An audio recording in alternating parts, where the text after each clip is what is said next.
Genèse chapitre 1 verset 3. Bible de Jérusalem. Dieu dit que la lumière soit et la lumière fut. Point. Le point il est là et j'ouvre ce point là pour éclaircir. Maintenant je vais prendre le temps pour vous expliquer. Je vais prendre le temps, oui, pour t'expliquer. Toi qui es là, tu es assis. Peut-être là maintenant tu vas sourire. Tu souris là, tu dis mais qu'est-ce qu'il va expliquer là? Je vais expliquer des choses dans cet enseignement que personne n'a jamais expliqué depuis que vous êtes dans ce monde. Est-ce que vous comprenez? Donc, premièrement, quand on dit la terre était informe et vide, c'est cette eau-là qui n'avait pas de forme actuelle, qui était vide, c'est-à-dire l'absence de la vie actuelle que vous connaissez. Et plus tard, on vous dit que Dieu dit que la lumière soit. Parce que cette eau-là, primitive, cet océan primitif, était dans l'immensité de l'espace, du grand vide. Du grand vide. Et cette eau-là aussi, on ne la voyait pas. En tout cas, l'œil d'homme ici ne pouvait pas la voir. Si toutefois cet homme-là pouvait être là-bas, mais ce sont des endroits où l'homme ne pourra même jamais accéder. Au début de la création, avant même le visible. Bon, mais je vais vous expliquer ces choses-là. Parce que le témoin, l'un des deux témoins est là pour vous expliquer ces choses.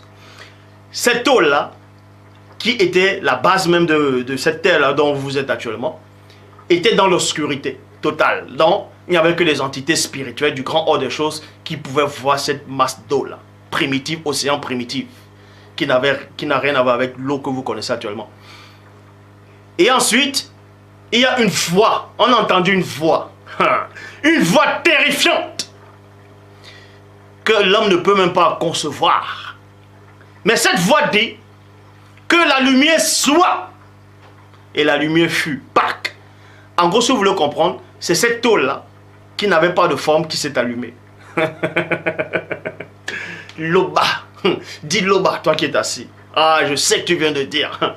Quand la voix mystérieuse, le verbe de Loba, par Loba dit que la lumière soit, et la lumière fut. En gros, c'est cet océan-là. C'est cette eau-là qui s'allume. L'eau s'allume. Et on voit l'eau. Et là, vous voyez cette eau. Parce qu'avant, elle était dans l'obscurité. Et on voit cette eau-là.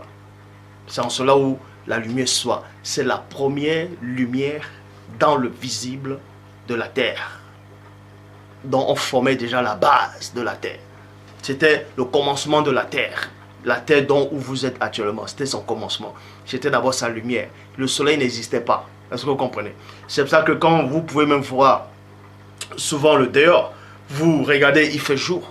Mais vous ne voyez, deux fois il fait jour, vous ne voyez pas le soleil. Ce n'est pas le soleil qui apporte le jour.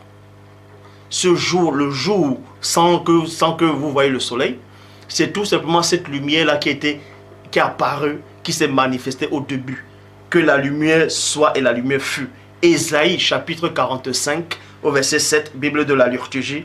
Je façonne la lumière et je crée les ténèbres. Ces ténèbres-là n'ont rien à voir avec les ténèbres de Satan, l'ancien jardin chérubin. Ouais.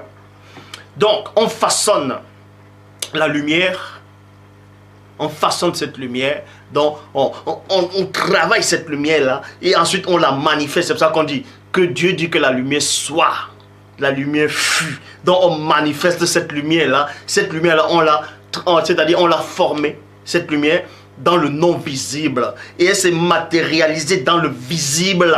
Est-ce que vous comprenez? Jérémie chapitre 4 au verset 23. J'étais déjà là quand, non plutôt dans Jérémie 4 23, je regarde la terre, virgule, et voici elle est informe et vide. Les cieux, virgule, et leur lumière apparut. Point. Les cieux des cieux c'est fait à base d'eau. Mais maintenant, il y a l'eau visible et l'eau non visible. Proverbe chapitre 8 au verset 27. J'étais déjà là quand il fixa le ciel et traça un cercle au-dessus de l'océan primitif. Point. Donc, on vous dit la terre était informe et vide, ça n'avait pas de forme actuelle. Mais plus tard, Là, dans la révélation dans Proverbe 8, 27, j'étais déjà là quand il fixa le ciel et traça un cercle au-dessus de l'océan primitif. Parce que cette eau-là, premièrement, il y a l'eau.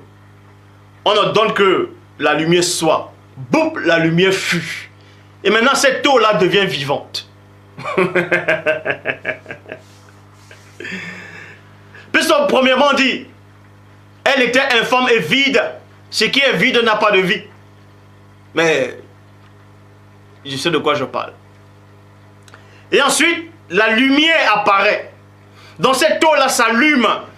Et parce qu'elle s'allume, elle devient vivante. Cette eau-là devient vivante. Est-ce que vous comprenez? Cette eau devient vivante maintenant. Là, on est en train de former maintenant cette eau-là. On est en train de former le mystère même de la terre, la base de la terre, la structure de la terre. Et plus tard maintenant, on trace sur cette eau-là un cercle. On trace un cercle comme ça.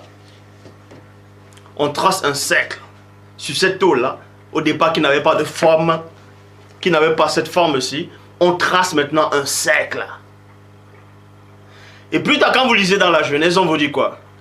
Que on coupe encore en deux. Dieu dit que l'étendue monte, et qui est l'étendue, plutôt qui est l'étendue, et c'est-à-dire on met les nuages, donc on fait maintenant en forme de rond. C'est un cercle et c'est rond. Si vous voulez comprendre, parce qu'il y a des gens qui disent non, la terre elle est ronde, d'autres disent non, la terre elle est plate, bref. Si vous voulez comprendre, la terre elle est ronde et elle est plate. Comment? Comment elle est ronde, elle est plate? La surface de la terre, elle est comme ça, là. La surface de la terre, elle est comme ça. Vous voyez? La surface où les gens habitent, où il y a des maisons, tout. C'est comme ça, là, au départ. Elle est comme ça. Et maintenant, la base de la terre en dessous, c'est ça qui est rond.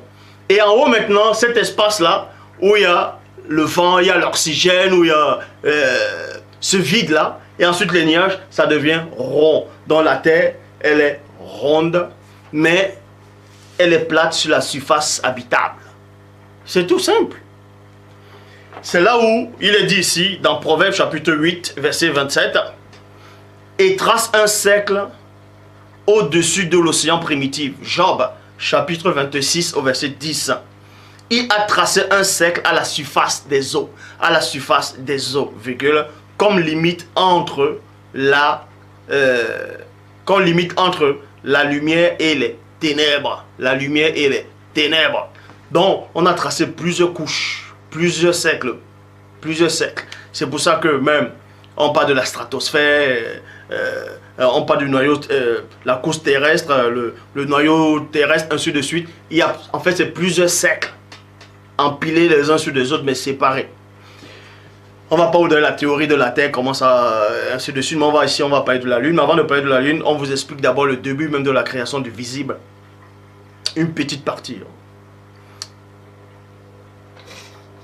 Dans Ésaïe chapitre 40, au verset 22, Bible Chouraki, il est dit, l'habitant du cercle de la terre, virgule,